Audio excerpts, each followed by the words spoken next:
Tired out from spring house cleaning? Find your life uninteresting? Want to get away from it all?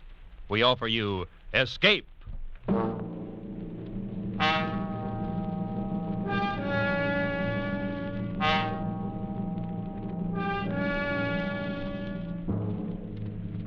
You are drifting on the burning glassy surface of a tropical sea, trapped on a flimsy raft, with 3 murderous companions from whom you cannot escape.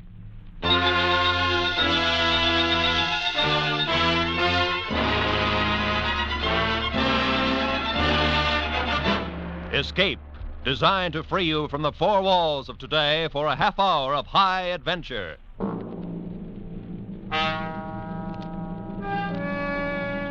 Tonight, at your request, we bring back one of our most popular escape stories.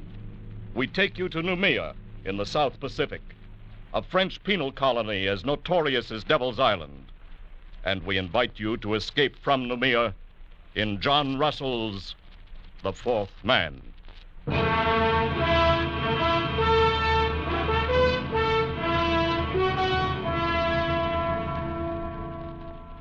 The raft stood to open sea. A mat of pandanus leaves served for its sail, and a paddle of wood for its helm. Its flooring was woven of reeds and bamboo sticks and rested on triple rows of bladders. It was light, elastic, fit to ride any weather, and it carried 4 men. 3 of them sat huddled together at the far end. Their bodies were blackened with dried blood. The hair upon them was long and matted. They wore only the rags of convicts' blue canvas uniforms. On wrists and ankle they carried their mark, the dark and wrinkled stain of the manacles. There was Dubose, doctor, leader, man of the world, murderer. Friends, the thing is done. And Fenerou, forger, ladies' man, weakling, coward. Yes, we got away, all right. And the one known as the Parrot, thief, and cutthroat. So far, so good.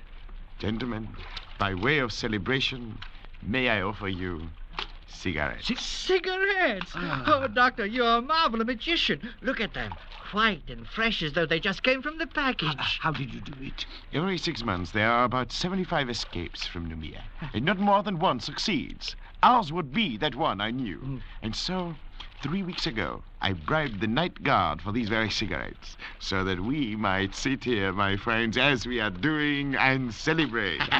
I want a light. Yes, a light for the Parrot. Oh, our doctor is a wonder. He thinks of everything. He gives us cigarettes, matches, and our freedom. Wait till you've got your 2 feet on a pavement again. That will be the time to talk about freedom. To wear starched collars again. To stroll with a girl, clean and fresh from her bath, down the Place de la Concorde, the Rue de Rivoli. Suppose we get a storm. It's not the season of storms. Just the same, suppose we get a storm. Perquet, my friend, you must not be so impatient. We were convicts back there, festering in oblivion. And now we stand on the rosy threshold of the big round world again. We are men raised from the dead. Suppose we get a storm. You have got a gift of speech, but where's the ship that was going to meet us here? This is the day, as agreed. It will meet us. This wind will blow us to China if we keep on. We can't lie any closer to shore. There's a government launch at Torreon, and I doubt if the native trackers have given up yet. Oh, careful, Parrot. They will eat you yet. I've heard about that. Is it true, Doctor, that the natives keep all the runaways they can capture to fatten on them? They prefer the reward. Still, I doubt if they've entirely lost the habit of cannibalism. Yes, piece by piece, Parrot. First they will sample you, then they will make a stew of your brains. They won't miss a thing. Shut up, Fenerou. The filthy brutes. You know, I forgot. We have one of them with us.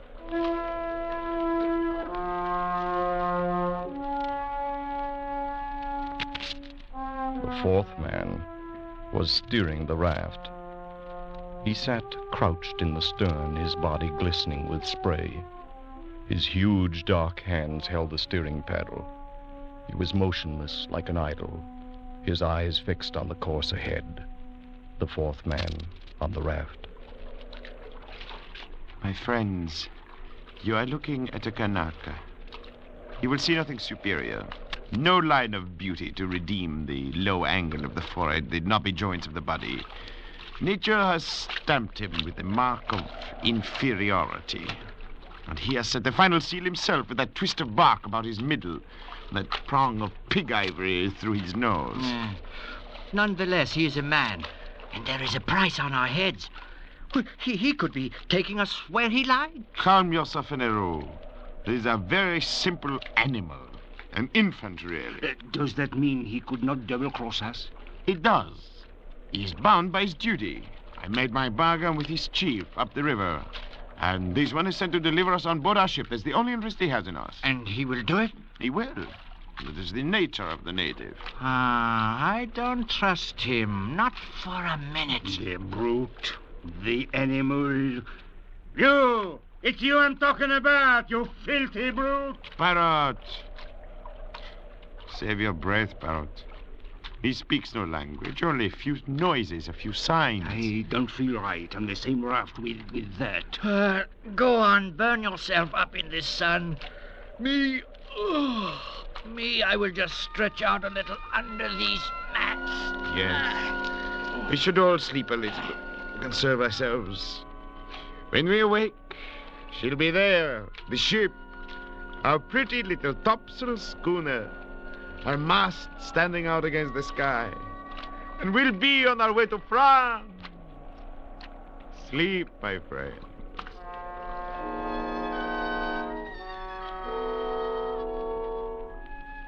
The two younger convicts dozed under the heat of the day, but not Dr. DeBose. He stood once again to sweep the skyline under his shaded hand. His plan had been so careful, so precise. He had counted absolutely on meeting the ship, the small schooner, one of those flitting, half-piratical traders of the Copra Islands that can be hired like cabs in a dark street for any sinister enterprise. But there was no ship, and there was no crossroads where one might sit and wait.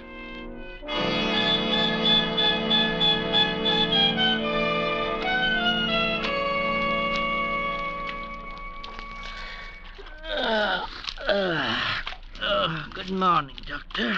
It's afternoon, Fenero. Oh, yes, it is. I slept like a corpse. And where's the ship, Doctor? It was going to be there when we awoke. I'm thirsty. I'm dying of thirst. So are we all, Fenero. Where is the flask? Oh, I'm roasted in the sun. You'll have to roast some more. This crew is put on rations. What are you talking about? Where is that water? I have it here. So you have. Do you think it's yours? It's ours, Parrot. I want a drink. Think a little, Parrot. We have to guard our supplies like reasonable men. We don't know how long we may be floating here. So, that's how you talk now. You don't know how long, but you were sure enough when we started. I am still sure. The ship will come. She cannot stay for us in one spot. She will be cruising to and fro until she intercepts us. We must wait. Ah, that's good. Wait. And in the meantime, what? Fry here in this heat, our tongues hanging out, while you deal us out drop by drop? Perhaps. No! The man does not live who can feed me with a spoon. A spoon? Laugh, you scum! But you're in this too, with this captain who thinks of everything and still puts to sea without provisions. Go on, laugh again, laugh. I wasn't laughing, Parrot. It's true. A bad piece of work for a captain of runaways. Unless you would die very speedily, we must guard our water. And whose fault is it? Mine, I admit it. What then? Here we are, and here we must stay. We can only do our best with what we have. All right, Doctor. Do your best. Give me a drink. You may have your share, of course. But be warned. When it is gone, don't come to us. To Fenero and me. Oh, what's fair is fair. My drink! Very well. A thimbleful?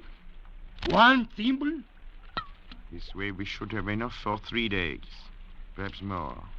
with equal shares among the three of us. That's right. There are only 3 of us. Were you thinking of him, Fenero? Of our pilot? He looks somewhat like us, doesn't he? But his body has never known clothing. His feet, shoes. His heart has never known the swelling that comes with feelings of love or beauty.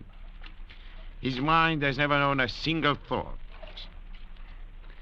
Look at us 3 gentlemen. You, Fenero, a forger. You, Parrot, a thief. I, the Gibours of Paris and Marseille, a murderer. And yet we are civilized men, and this is a savage animal. Our provisions are for men only.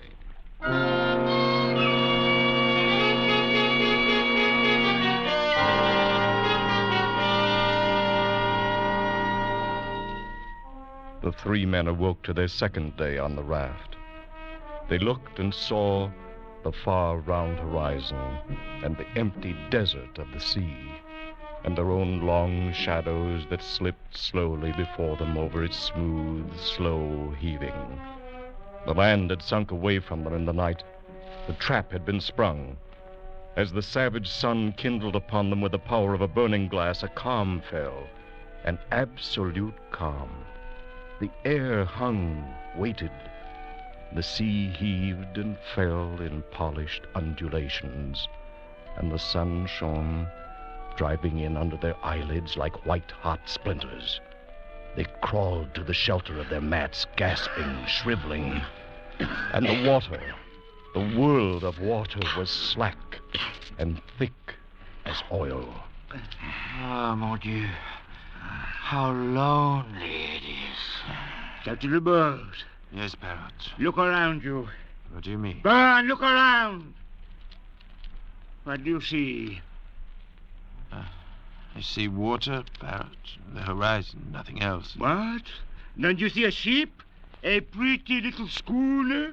Those were your words. Well, where is it? Why don't you see it? It will come. Will it come for us to be dead when it comes? Doctor, you say that you count on your friends, but suppose they leave you to rot here. Leave Parrot and me to rot here. That would be a joke, eh, Doctor? To wait for a ship that will never come. It will come. My friends will not fail me. But why? How do you know? How can you be so sure? There is a safety vault in Paris, full of papers to be opened at my death. Huh? Those papers contain confessions. No, gentlemen, my friends will not fail me.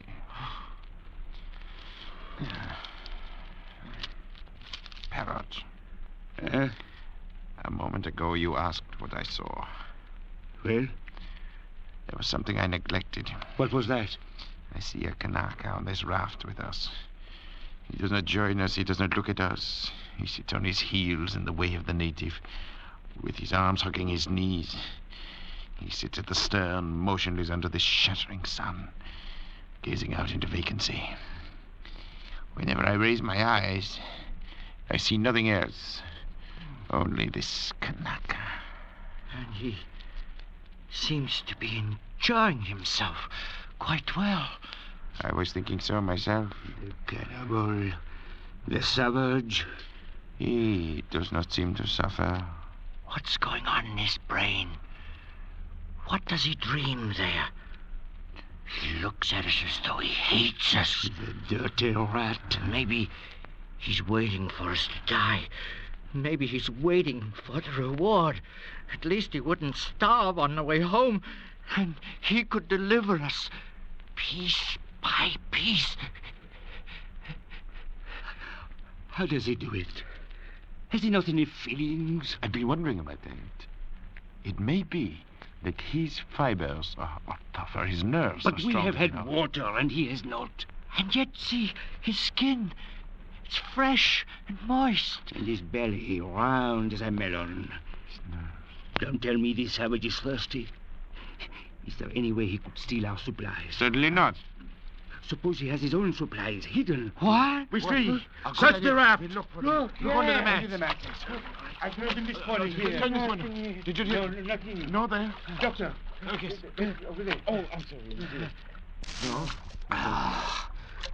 No. No. You are mistaken. He has nothing hidden. You're wrong about him, Doctor, when you say he has no understanding. There is one thing he knows, and knows well. Pain. Harry, don't hit him! No, not so much. Harry, no. There, scum! That will teach you! Not so cheerful now, are you? Not so happy with your luck? That will make you feel! A higher race tramples the savage, with or without cause. And that is natural. And the savage creeps away into his place, with his hurts and his wrongs, and makes no sign and strikes no blow. And that is natural, too. Yes, that is all very well, Doctor. But we still must have our pilot. Come back, my friends, back under the mats. The glare of the sun is not so bad there.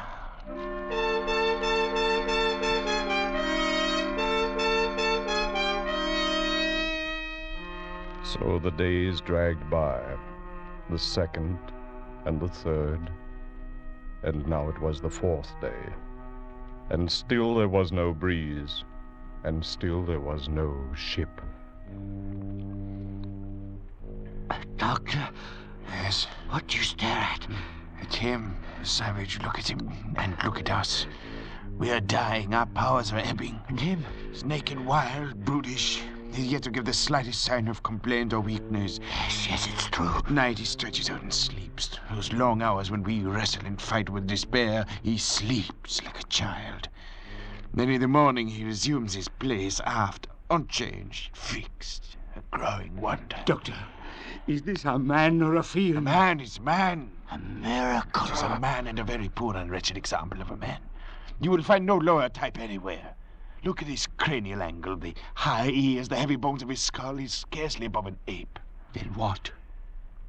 He has a secret. Secret? But we see him. Every move he makes, every minute. What chance has he for a secret? How absurd.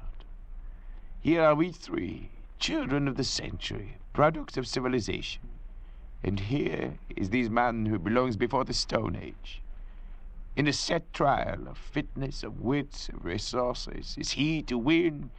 It's absurd. What kind of secret? I can't say. Perhaps some method of breathing, some strange posture he uses to cheat the sensations of the body. Such things are known among primitive peoples, known and jealously guarded, like the properties of certain drugs, the uses of hypnotism, who knows? We can find out. To ask him, useless. He will not tell. Why should he? We scorn him. We give him no share with us. We abuse him. And so he falls back on his own expedients. He remains silent, as he always has been, as he always will be. He never tells the secrets. They are the means by which he has survived from the depths of time, by which he may yet survive when all our wisdom is dust. There are a number of ways of learning secrets. I know them all. Oh, Parrot, it would be useless. He could stand any torture you might invent. You saw how he behaved before. No, it's not the way. Talk! I'm tired of all this talk. Kill him and throw him over. Let's be rid of the thing. We gain nothing. Then what do you want? To beat him. That's what I want. To beat him at the game. For our own sakes, for our own racial pride. We must. To outlast him. To prove ourselves his masters. By better brain. By better organization and control. Watch him, my friends, so that we may trap him, so that we may find him out and defeat him in the end. Watch. I will watch, all right, you old windbag. I'm not sleeping anymore to leave you alone with that bottle. The bottle. Oh, the bottle. I've been meaning to discuss our rations with you. Have you? We are running very short. I'm afraid we must all take a cut again. And what are we down to now, Doctor? Half a thimbleful. No. We must keep our wits. I say no! Then we'll put it to a vote. You say no, I say yes. Venero? Yes, anything. But give me mine now. Then it's half a thimble full for Monsieur Fenero. Your share, Fenero. More, or I'll die. More. No more today. You must. Oh, doctor. No more today. Look, a ship. Where is it? The bottle, Doctor! What? Here's the bottle! He drank! Look at him. You killed him with that oar. What about the bottle? There's some left. You caught him just in time. And you got the bottle just in time. It seems I did. And there's no ship. There will be no ship. We are done. Because of you and your dirty promises that brought us here. Doctor, liar, fool. Don't come any closer.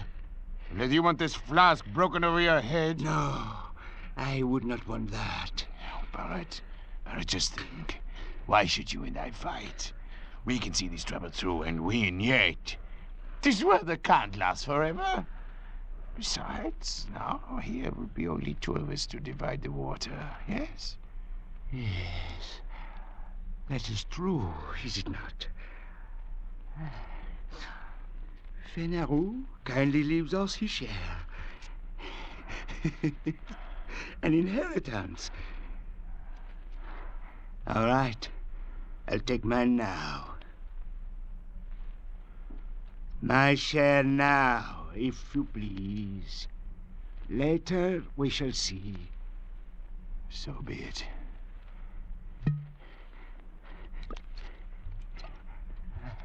Your share.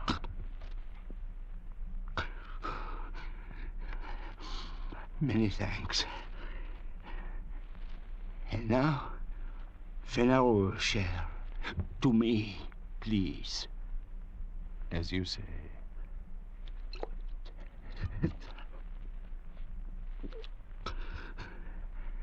And now, another good doctor. 3. That's enough, Barrett. No, doctor, it is not enough. Now, I will take the rest. Barrett, stop! Your arm. Please. I will kill you if you don't. Thank you. You see, I have manners, haven't I? And I have wisdom, too.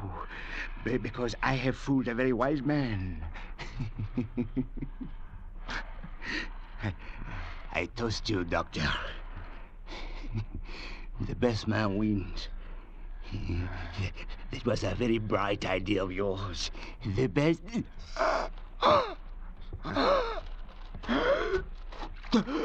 So, the best man wins, Barrett. You forgot I am a doctor, didn't you? The water you would kill for has killed you. A man cannot go without water for 4 days, then drink his fill and still live. Go on, Parrot. Gasp out your worthless life while I laugh. The best man always wins, Parrot. The best man always... So, the best man wins. Yes, Doctor. Fenero. Forgot my knife, didn't you? Forgot me, lying at your feet, while you divided my share of the water. Gave me up for dead, did you? But I, Fenero, will outlast the two of you. Fenero, the best man, always wins. Oh, Fenero. You fool. The water. It's running out.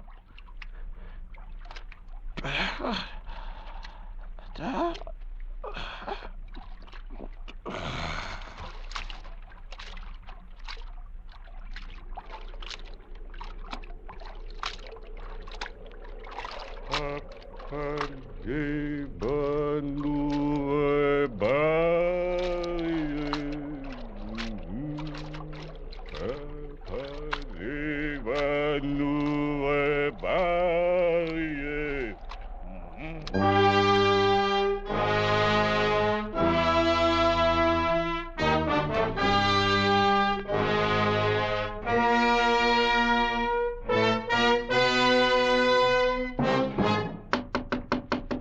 Come in.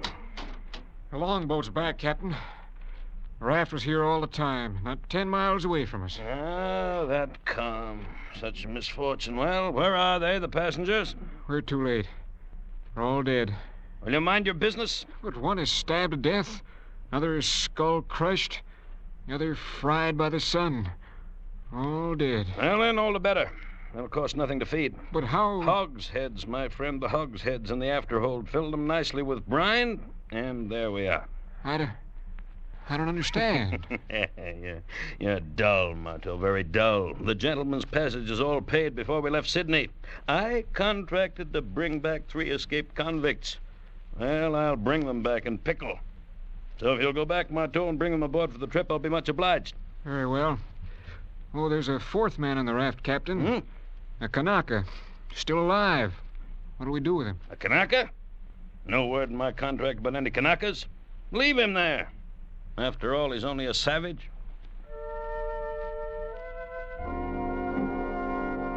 And so Dr. Dubose and Fennereau and the parrot went aboard for the long trip to their beloved Paris, their bodies pitching and rolling gently in the huge vats of brine. On the raft, the 4th man raised his head slightly as a wind freshened from the west. He watched until the schooner turned, shaping away for Australia, and disappeared over the rim of the horizon. Then he turned his raft, spread his sail of pandanus leaves, and headed the raft eastward, back toward New Caledonia, back toward home. Feeling somewhat dry after his exertion, the native plucked a hollow reed at random from the rushes on his raft. Slowly, lazily, he stretched himself at full length in his accustomed place at the stern. He thrust the reed down into one of the bladders underneath the raft and drank his fill of sweet water.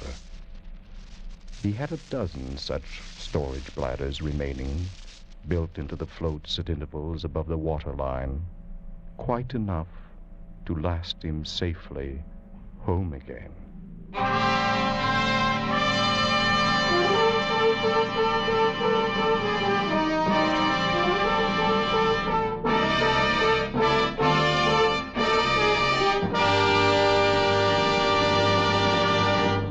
Escape is produced and directed by Norman MacDonald, and tonight brought you The 4th Man by John Russell, adapted for radio by Irving Ravitch, and featuring Barry Kroger as the Doctor, Joseph Kearns as Fennereau, Jay Novello as Parrot, Lou Merrill as the Captain, Byron Kane as Morteau, and Eric Rolfe as the narrator.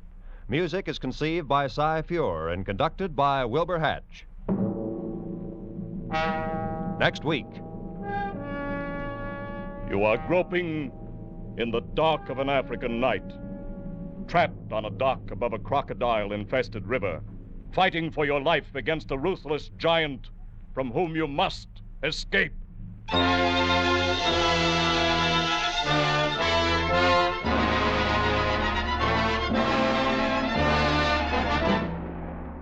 Next week, we escape with Robert Simpson's 10th story, John Jock Todd. Good night, then, until the same time next week, when once again we offer you Escape. This is CBS, the Columbia Broadcasting System.